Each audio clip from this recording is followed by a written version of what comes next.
కేంద్ర బడ్జెట్పై రాష్ట్ర కాంగ్రెస్ బీజేపీ మధ్య మాటల యుద్ధం కొనసాగుతోంది. తెలంగాణకు ప్రత్యేక కేటాయింపులు లేకపోవడంపై ప్రభుత్వం, ప్రతిపక్షాలు బీజేపీని కార్నర్ చేస్తూ విమర్శలు చేస్తున్నాయి. వాటిని తిప్పికొడుతున్నారు కమలం నేతలు. కేంద్ర బడ్జెట్పై కాంగ్రెస్ నిరసనలకు కౌంటర్ కార్యక్రమాలు నిర్వహించేందుకు సిద్ధమైంది రాష్ట్ర బీజేపీ. కేంద్ర బడ్జెట్పై అధికార కాంగ్రెస్ బీజేపీ మధ్య డైలాగ్ వార్ నడుస్తోంది. తెలంగాణకు తీవ్ర అన్యాయం జరిగిందని ఇటీవల పీసీసీ ఆధ్వర్యంలో రాష్ట్ర వ్యాప్తంగా ఆందోళనలు చేపట్టింది కాంగ్రెస్. బీజేపీ నాయకుల దిష్టి బొమ్మలను దగ్ధం చేశారు కాంగ్రెస్ నాయకులు. ఇక ఇదే సమయంలో కాంగ్రెస్ కు కౌంటర్ ఇస్తోంది స్టేట్ బీజేపీ.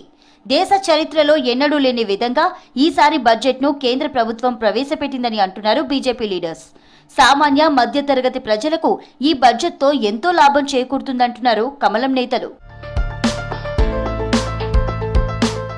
బడ్జెట్ కేటాయింపులు ప్రజలకు ఉపయోగపడే అంశాలను ప్రజాక్షేత్రంలోకి బలంగా తీసుకొని పోయేందుకు సిద్ధమైంది కమలం పార్టీ. 2-3 రోజుల్లో అన్ని మండల జిల్లా కేంద్రాల్లో సెమినార్లు, వర్క్ షాప్లతో పాటు హైదరాబాద్లో భారీ సభ నిర్వహించాలని, దీనికి ఏపీ బీజేపీ అధ్యక్షురాలు ఎంపీ పురంధేశ్వరితో పాటు జాతీయ నాయకులను ఆహ్వానించాలని రాష్ట్ర బీజేపీ భావిస్తోంది. తెలంగాణకు కేంద్రం కేటాయిస్తున్న నిధులు, బడ్జెట్ కేటాయింపులు ప్రజలకు తెలిసేలా ఈ సభను నిర్వహించాలని రాష్ట్ర నేతలు భావిస్తున్నారు. బడ్జెట్పై కాంగ్రెస్ నేతలు విమర్శలు మానుకోవాలన్నారు కేంద్ర మంత్రులు, బీజేపీ ఎంపీలు. ఇన్కమ్ ట్యాక్స్ 12 లక్షల వరకు మినహాయింపు ఇవ్వడంతో పాటు వ్యవసాయ రంగానికి పెద్దపీట వేసేలా బడ్జెట్ ఉందన్నారు కేంద్ర మంత్రి, state BJP chief Kishan Reddy. అన్ని వర్గాలకు సమన్యాయం చేసేలా బడ్జెట్ ఉందన్నారు. ఇది కేంద్ర ప్రభుత్వ బడ్జెట్, రాష్ట్ర ప్రభుత్వ బడ్జెట్ కాదు.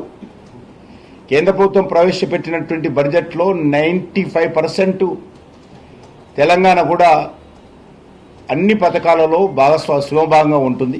డెవల్యూషన్ కింద తెలంగాణకు రావాల్సినటువంటి నిధులు కూడా ఈ బడ్జెట్ ద్వారా పెరుగుతున్నది.